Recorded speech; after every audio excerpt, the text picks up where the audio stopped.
Bonjour Monsieur l'ambassadeur. Bonjour. Merci d'avoir accepté cet entretien. À compter du 1er mai 2026, la Chine applique intégralement une politique de droits de douane nulle à l'égard des 53 pays africains ayant établi des relations diplomatiques avec elle.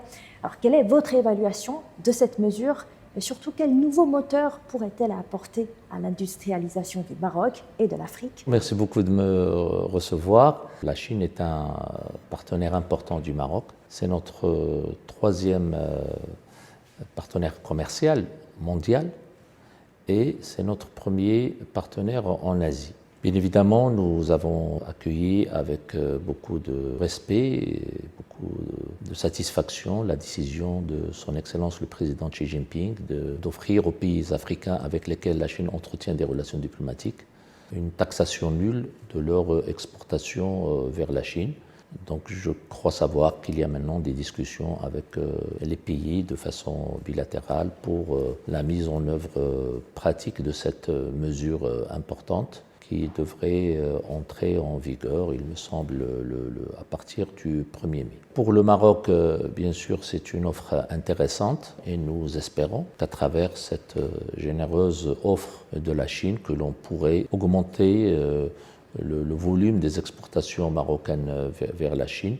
Après l'annonce de cette décision, il fallait entamer des discussions techniques sur le plan réglementaire, sur le plan, disons, méthodique et méthodologique pour pouvoir mettre en application ces mesures. Donc il y a des discussions entre le ministère du Commerce chinois qui est en charge de cette opération et puis les autorités marocaines compétentes. Donc normalement, il y a des discussions qui devraient aboutir sur la signature d'un accord spécifique pour la mise en œuvre de cette importante mesure. Le Maroc est le premier pays d'Afrique du Nord à avoir signé avec la Chine un plan de coopération dans le cadre de l'initiative La Ceinture et la Route.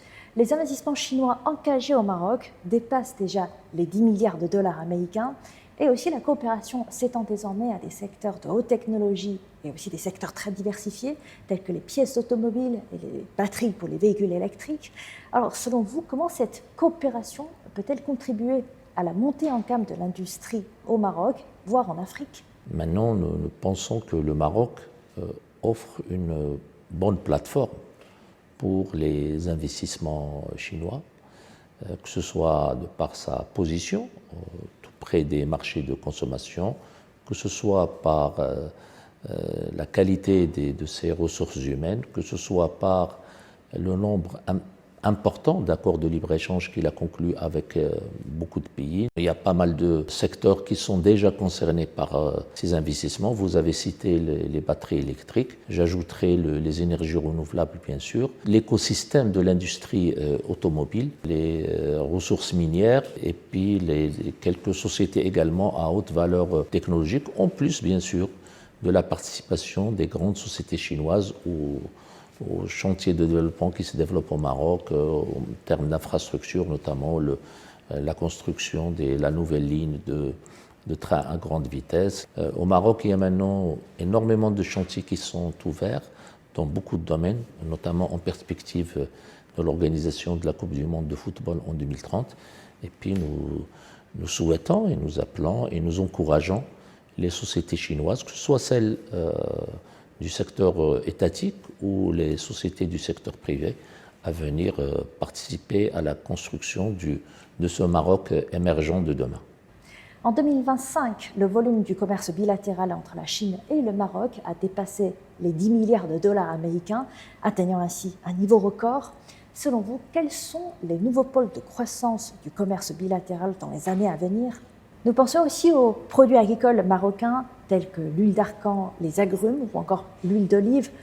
Ces produits connaîtront-ils une croissance rapide de leurs exportations vers la Chine ? Le marché chinois est un marché immense, c'est un marché très important pour tout le monde, pour tous les pays. Je pensais que les exportateurs marocains souhaitent également pouvoir pénétrer ce marché dans un certain nombre de créneaux. Nous pensons aux produits agricoles, produits agro-industriels, produits transformés. Nous pensons aux produits de la mer, à l'artisanat. Donc il y a de réelles potentialités de promotion des exportations marocaines vers la Chine, comme il y a bien sûr, le marché marocain est également un marché qui est ouvert aux exportations chinoises. Donc bien sûr, les exportateurs marocains, à travers leurs associations, à travers leurs fédérations, sont conscients de l'importance du marché chinois. Et ils vont bien sûr s'organiser avec le soutien de l'ambassade pour pouvoir bénéficier au mieux de cette opportunité.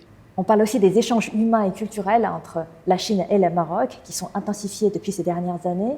Et surtout cette année, c'est aussi l'année des échanges humains et culturels Chine-Afrique. Comment envisagez-vous de promouvoir davantage les interactions dans le domaine de l'éducation et de la culture? Les visions développées par son Excellence le Président Xi Jinping pour la relation de la Chine avec le continent africain, avec les pays africains, coïncident dans une très large mesure avec les visions également promues par Sa Majesté le roi du Maroc pour l'émancipation de l'Afrique, pour l'industrialisation de l'Afrique, pour le développement humain de l'Afrique. Nous pensons aussi au Maroc que le royaume peut être une porte d'entrée sur l'Afrique pour les entreprises chinoises. Nous avons des relations humaines historiques et puis nous avons également une influence culturelle historique vis-à-vis d'un certain nombre de pays et donc nous pensons modestement que les entreprises chinoises qui souhaitent pénétrer le marché africain et développer leurs relations avec les pays africains gagneraient à le faire à travers le Maroc. Merci beaucoup, Monsieur l'Ambassadeur, pour cet entretien.